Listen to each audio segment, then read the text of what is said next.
Hello and welcome to the last reading wrap-up of 2024, and that is the December reading wrap-up.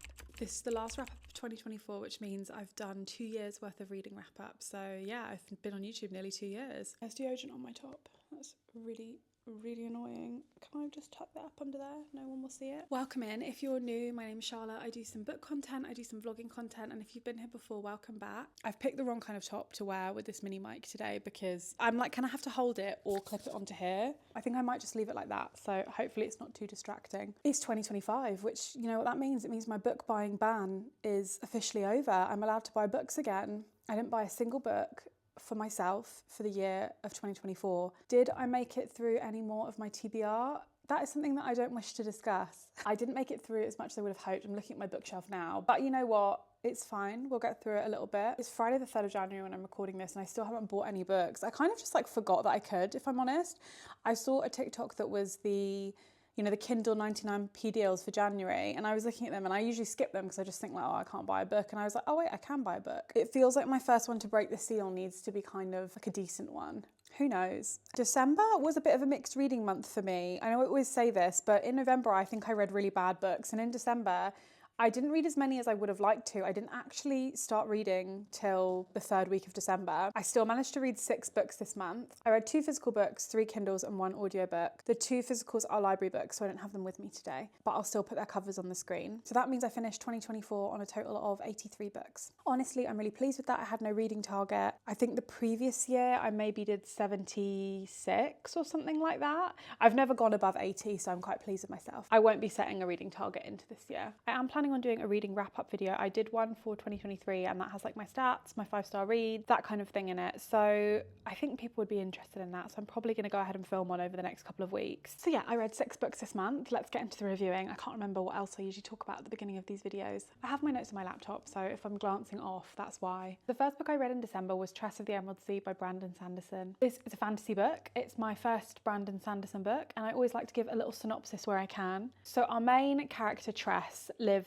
a very simple, uncomplicated, unbothered life on her small island, which is based in the middle of the Emerald Sea. Her friend Charlie is whisked away by his father across the ocean to find a bride, and Charlie doesn't come back, but his father does. It's up to Tess to take matters into her own hands, so she stows away on board a ship. She's off to find the sorceress, who's based in the deadly Midnight Sea, and she joins a gang of pirates. So this was my first Brandon Sanderson book, and I kind of went based off a lot of the recommendations on his website and a lot of the recommendations on Reddit and on TikTok that Tress is a really good place to start. It's a standalone. It's set in the Cosmere, I think that's how you say it, in the Cosmere universe, which some of his other books are set there as well. He basically does a big deep dive on his website explaining the whole concept of all of his worlds and everything. So I read quite a lot into that, and lots of people said Tress was a really good place to start. And wowee, what a book. I loved it. I really enjoyed it. What a wonderful,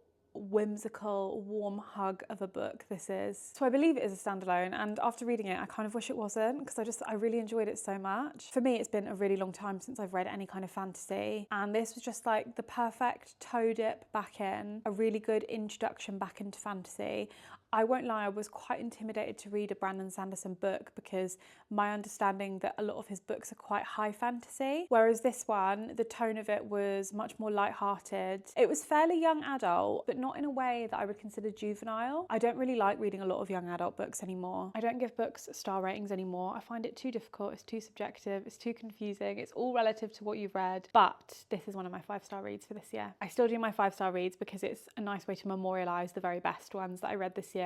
And honestly, I think this gets a 5-star read purely just from my enjoyment of it and just how lovely it was. The world building was initially a little confusing. So the premise of it is that the sea is made of spores. A really great sentence for someone that has a little bit of a lisp. But the sea is made of spores. So it's somewhat solid, but it operates like a liquid. So think really fine grains of sand and like sand dunes, they kind of move around, right? The way that this was explained in the beginning was initially quite confusing. I found the setup a little bit confusing, a little bit hard to visualize, but I did eventually get there. So it's probably just honestly more of a me comprehending things poorly problem than a writing problem. Essentially, all of the solid spores react to water, which makes things like rain very deadly, which makes being on the sea very deadly. Light-hearted, lots of banter. I won't lie, I'm not usually like a big proponent of a book that has a lot of witty banter because I find more oftentimes I don't think it lands. But I enjoyed this one. I kind of got what it was trying to do. It made sense. Honestly, yeah, this was just a win for me. I don't really have many notes on it. It's got a great sense of adventure, a magic system and a fantasy system that feels like very organic, like it's magic of the earth, which is something I really like as opposed to like urban magic and urban magic systems. Found family, there's a lot of travel, which I really like. I love glimpses into other realms, other ecosystems, like the other seas were really nice to like learn a little bit about. Very whimsical, very fairy tale energy, but grown up. And honestly, yeah, a great first start into Sanderson, especially if you're quite similar to me and you don't often read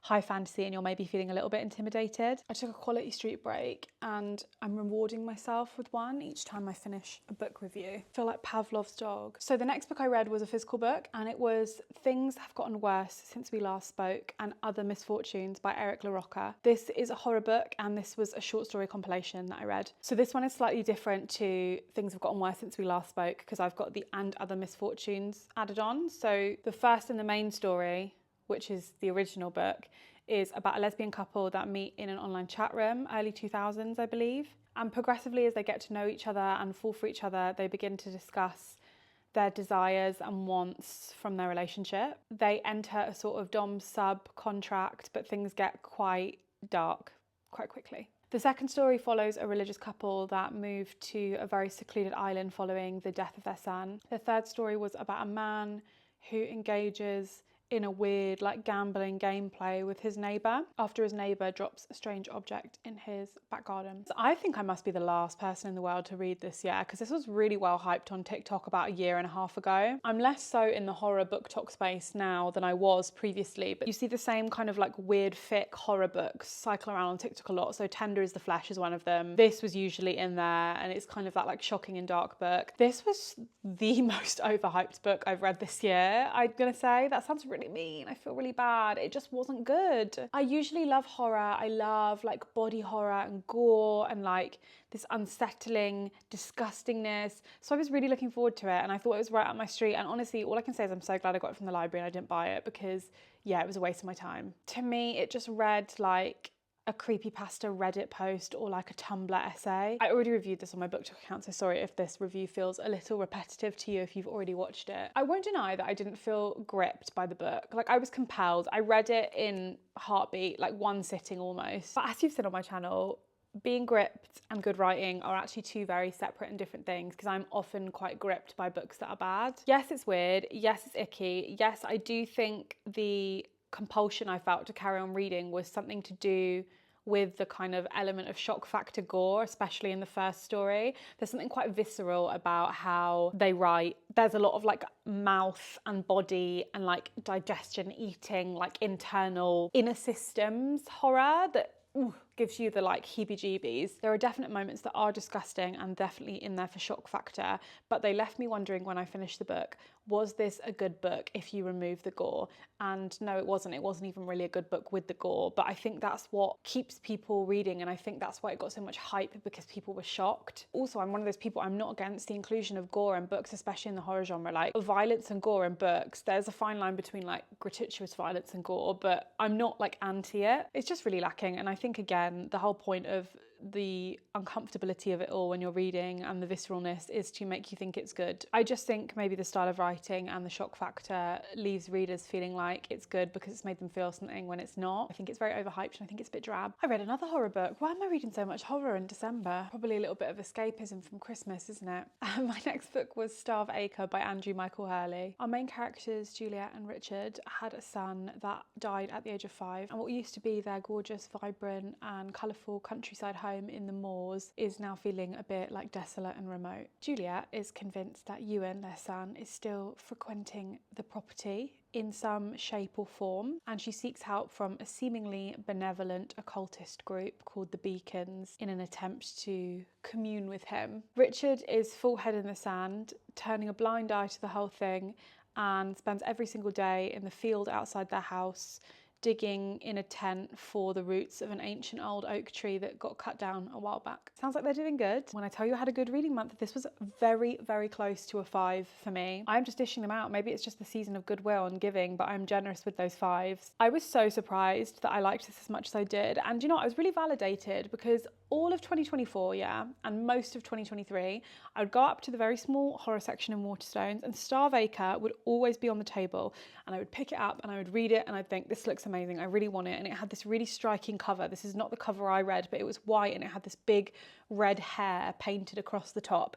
And I really wanted to read it, but I couldn't buy it and I couldn't find it anywhere. And then I found it in the library. So I feel really validated in that my intuition was right with a book that I'd like. I find sometimes for me with folklore horror, UK-based folklore horror specifically, and especially the books that are kind of rooted around a haunting, there's sometimes a bit hit or miss for me. I don't usually love horror that's like set in the moors or the dales. I can find them a bit dreary. And I saw that Starve Acre is also, I think, a movie that's got Matt Smith in it, and I love Matt Smith. It's quite poorly reviewed, but I might still watch it anyway. I don't really have a way to describe it with words. I'm a very visual person, so I'm going to describe it in a way that I think is not going to make sense, but it might make sense to you. My brain operates a little bit more visually, and sometimes I find it hard to put words to media. I don't always have like the vocabulary for it. So I'm going to describe how this book feels. So for me, the perfect horror story is spiralic in shape. Spiral in like a 3D shape, not a spiral like this, but a spiral like a tornado, like a funnel. As we start the story and go down again and get deeper and we descend into the horror story, bear with me, let me land, we pass the same moments time and time again.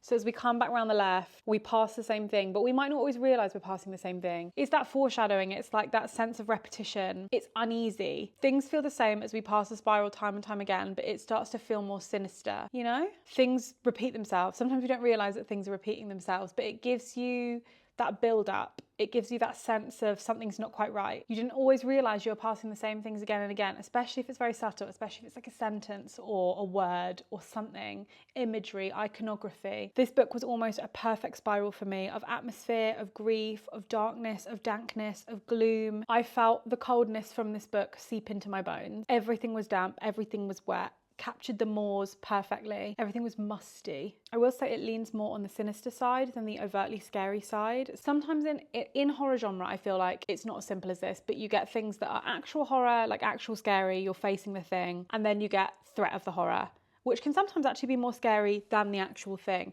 And this was definitely much more in the threat of the horror camp. We got Juliet's grief in like such an interesting way as well. I love like motherhood horror in a way that you almost feel bad for Richard because Juliet keeps getting progressively crazier, but then you realise he's equally an imbecile because he's also burying his head in the sand, and he's so rooted in logic to the point that it becomes like idiocy. The hair gave me the heebie-jeebies big time. Obviously the hair is like on the cover of the book, it's like a big symbol, but what's so interesting to me as well, so in witchcraft and like ye old English times, hairs were often thought to be witches that had transformed into a hare to steal milk from livestock. So they would often steal milk from livestock and mothers in some cases by directly from the source, you know, like suckling on the animal or the person. But also, really interestingly, considering that it's like a book about motherhood and grief as well as the rest of it, hares have been like long often a symbol of fertility and the cycle of life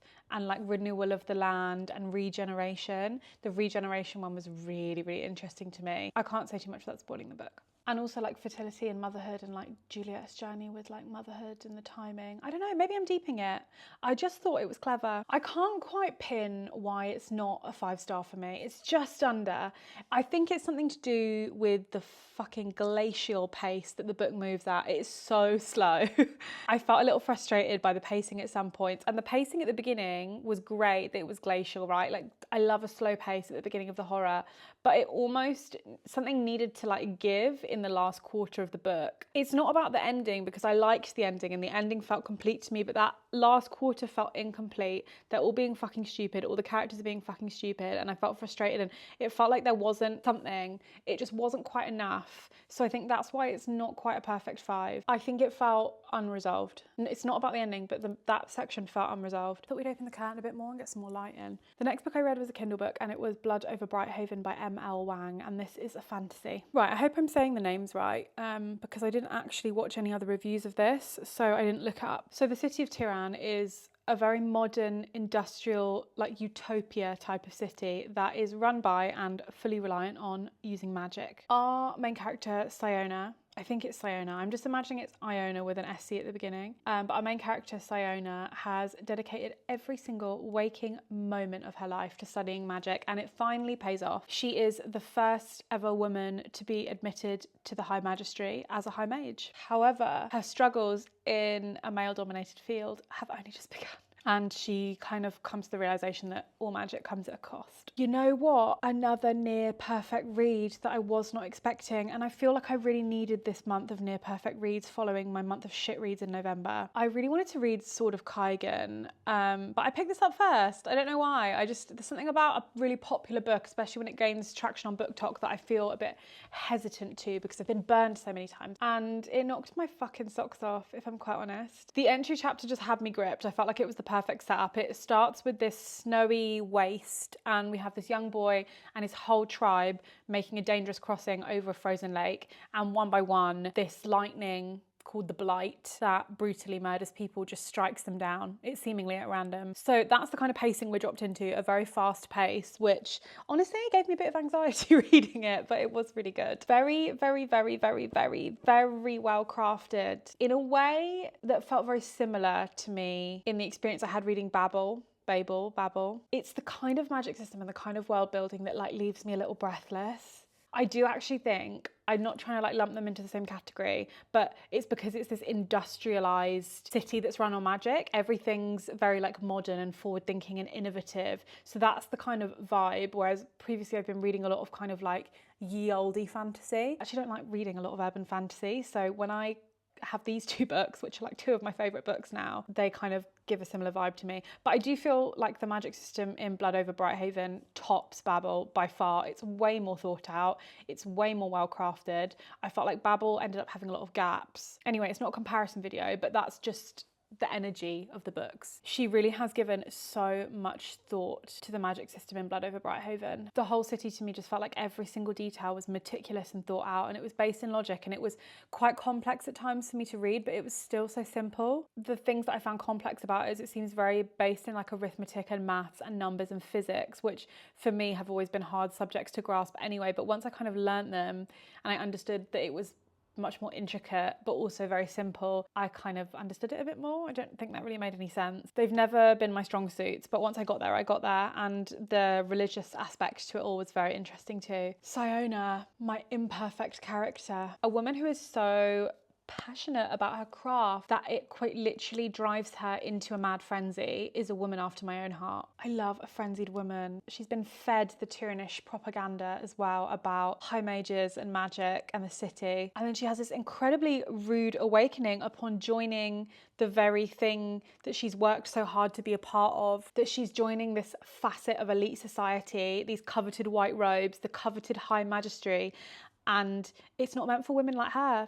It's founded on institutionalized sexism, and to watch her realize that and like unspool is just wow. She just has such a complex character, and it's such a complex book, and all the characters are so complex, and I think to watch Siona have this privilege but also simultaneously have none. Tomil, her assistant, her Quen assistant, she's Tyrannish and he's Quen. The Quen are like Sin as a lower class citizen. The Tyrannish are often very racist to the Quen. The Quen kind of tend to do the manual labour, they're not paid fairly. Tomil's Siona's assistant. He's such a good balance for her, and acknowledging the writing about their like power imbalance and their dynamics. So not just like Tyrannish and Quen, but high mage and assistant, man and woman, like the scales keep tipping back and forth, both marginalized in different ways. It just goes to show how intersectionality is so important, and her like realization of all of this is just so good and frustrating and bad to watch at the same time. Just all of her naivety really, and it covers like one of my favorite tropes, which is something that's actually like a bit of a personal mantra to me, but it's about impact versus intent, and I always think it's impact over intent, and the notion of that sometimes it doesn't matter what your intent was if your impact still hurts someone, you know. There is so much in here, and this is why it's kind of like reminiscent of Babel to me, because there's lots of reflection on social class and how when you're marginalized in a society you can still uphold oppression, because it all comes in layers and levels. You can uphold oppression, a magic system that's built off the back of racism, of religion. There's just a lot of moral complexity in it, and I really enjoyed it. I think when I finished, you know, I wasn't fully sold on it, which is why I've probably only given it like 4 and a bit stars, or like 4.5. I said it was nearly 5-star for me. I think it's an intense book that discusses very uncomfortable truths. And now I've sound spoken about it, I'm going to give it 5 stars, I think. I'm going to give it a 5. I think the magic system alone deserves a 5-star rating. And I really respected that the ending stayed true to the book. That was the ending I needed. Maybe not the ending I wanted, but the ending I needed. So yeah, just wow. What a great book. The next book I read or listened to was an audiobook, and it was The 12-Week Year. This was by Brian P. Moran and Michael Pennington, and it was non-fiction. I've barely read any non-fiction this year, but it was non-fiction. This is a book that talks about guiding you away from annualized yearly goal planning and setting and annualized thinking, and guiding you towards like a 12-week year and 12-week goal completion. So this is like a self-help productivity book. I don't really know what possessed me to read this. This is not really like my usual speed. I've got a lot of these kinds of books, I just don't ever really pick them up. Buying them is enough to make me feel like a productive and better person, I guess.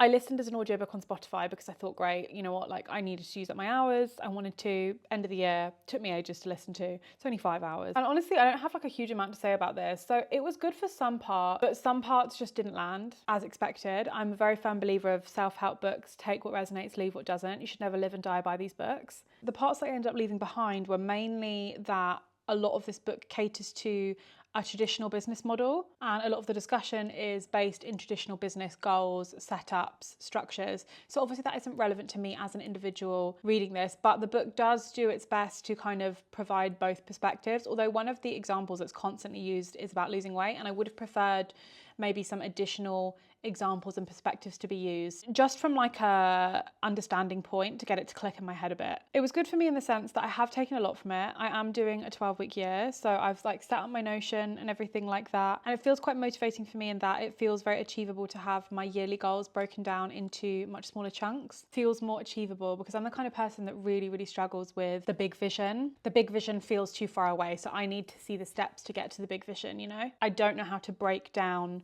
my end result into like everyday behaviours, and that's what a lot of this book is about. That's what the 12-week year is about. So basically the concept of a 12-week year, you probably don't need to read the book after this, but the basic concept of a 12-week year is to step away from annualized thinking. So like your bigger goals, right? So let's say you want to be like, I don't know, a millionaire at the end of the year. Obviously that's a really stupid one, but it's the only thing I could think of. So you have that overarching vision, but you need to break down 12-week chunks that are inspired by your big goal and to do those everyday behaviours. So like if I want to be a yoga teacher at the end of the year, I probably need to practice yoga a few times a week, but break it all the way down until you get to 12 weeks. So how many times a week do I need to practice yoga? How many pounds do you need to earn each week to become a millionaire by the end of 2025? It's different from quarterly goal setting and like quarters and business quarters, because while a quarter is a 12-week period, yes, a quarterly period traditionally in business terms feeds into the bigger year picture, right? So you've got however many quarters you've got in a year. You exit Q1, you enter Q2. But in the 12-week system, you're supposed to treat the end of the 12 weeks like the end of the year to like keep up the motivation, right? Because most people will like drop their goals and stuff by March and then have a mad rush to get everything done in October, November. So yeah, you're supposed to treat the 12 weeks like it's the end of the year. So I have end goals for the end of the 12 weeks that I have to hit. They do feed into the bigger goal, but I'm ignoring the bigger goal. that's what I have to hit. Does that make sense? I didn't really explain that very well. But yeah, it's a great concept, amazing premise. The book is a little bit tedious and repetitive. It doesn't need to be 5 hours long. You should listen to it on 2 times speed. I don't think anyone actually needs to listen to the whole thing. I think you need to listen to the first half. After the first half, I felt like I grasped the concepts and everything else was just like really, really repetitive, and it was just feeding me a lot of the same information. Good concept, I just think the format's a little bit tired. My last book I read of 2024 was a Kindle book. It was Phantasma by Kaylee Smith, and this is a romantasy. I think it's part of a series that hasn't come out yet. It's Wicked Games Book 1. I feel like this is a long synopsis, so bear with me. Our main character, Ophelia, and her sister discover their mother has been brutally murdered. I'm saying that with a smile on my face and it doesn't feel right, so sorry. But there is no time to grieve. Ophelia has inherited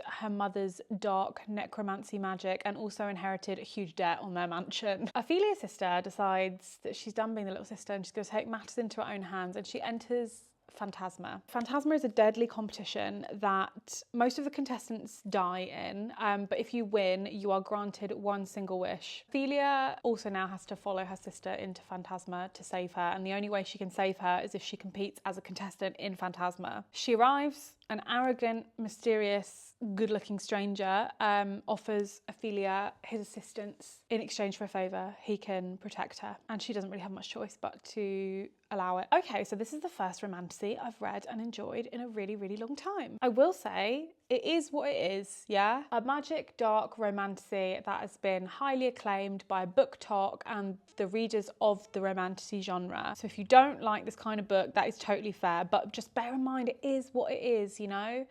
I just think these kinds of books, there's a certain level of good they get, and then that's like it. So I enjoyed it. You might not enjoy it. This book has a very like dark, Gothic setting.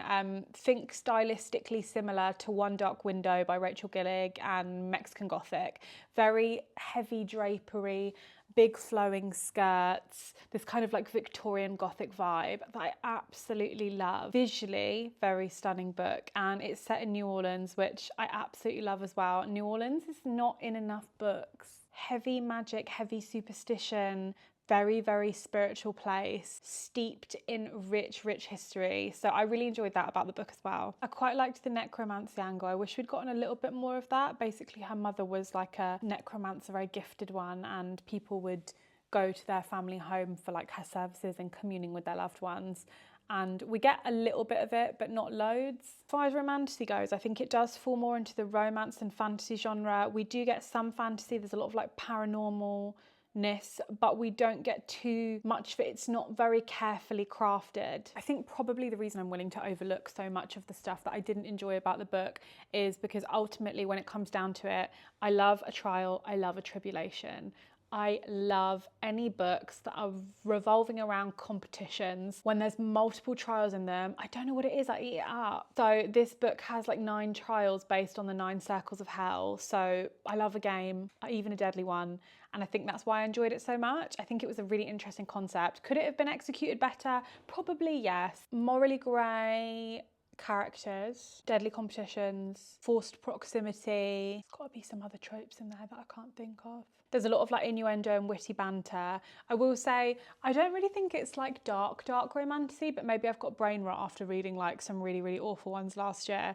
But I do think it's that kind of dark romantasy in the sense that she goes through like really, really traumatizing events, and then the next scene she's like banging. So that's what I'm gonna say is the dark romance of it all. The whole time I'm sat here thinking like, how can you fuck in a haunted house? I wouldn't even be horny. I probably shouldn't say it was good. I should probably just say that I enjoyed it. I love this like humans fighting to the death notion, so much so that I overlooked a lot of the issues I had with their relationship, Blackwell and Ophelia's relationship. There was quite a lot of insta love. The banging was pretty hot. I like can't really be mad at it, to be honest. Yeah, they did fall in love very, very quickly. And towards the end of the book, I just felt very confused. So I've gone from just saying that a book is really, really good to just like ragging on it a bit. 2 things can exist at once. I did think it was quite good. I think it was one of the better romantasies I've read. And I've basically given up reading all romantasy now. The end did feel a little bit rushed. I think what annoyed me is that the last end portion of the book felt rushed. I don't know, I do think it started very good. It was off to a good bit. I think their relationship maybe became a bit nauseating, but not in a way that I necessarily thought was like terrible. I still read the whole thing and I enjoyed it for the most part. So if you read this and you don't like it, please don't blame me, because sometimes I just need a little bit of comic relief. Sometimes I just need a palate cleanser. I feel like it has a lot of potential. I think this is a prime example of like, this has its readers and it will be that like subset of people that really enjoy it, the people that consume a lot of dark romantasy content, the people that like this kind of like whimsical, it wasn't very whimsical, but this like whimsical gothic paranormal spooky drapery kind of type thing. I don't think it was actually comparable to One Dark Window or Mexican Gothic in terms of actual writing quality, because I did really enjoy One Dark Window and Mexican Gothic as well, but I liked this book. Don't get me wrong, I like this book. It's easy to get lost in, it's fast paced, it's got gothic paranormal activity, it's got sex, she fucks a phantom for God's sakes. Blackwell's a phantom. That's not a spoiler, but he's a phantom. This is what happens when I don't write any notes in my books. I'm going to finish up that review. God knows how I felt about that. And yeah, thank you so much for watching today's video. That was all the books I read in December. So we finished on 83 for the year of 2024. I'm excited to see what I'll read in January. I've only started one book so far. I am trying to post a little bit more on my book talk. We'll see what happens. And yeah, thank you so much for watching today. It's been so nice to hang out with you. My upload schedule at the moment is every Sunday and every other Wednesday. So you get 6 videos a month, and I'm trying to post 4 times a week on TikTok, so you can follow me there. My socials are in the description box below, and I don't use Goodreads, but I do use Storygraph. So if you'd like to add me on Storygraph as a friend to see what I'm reading like currently, please do. I will see you in the next video. Thank you so much for watching.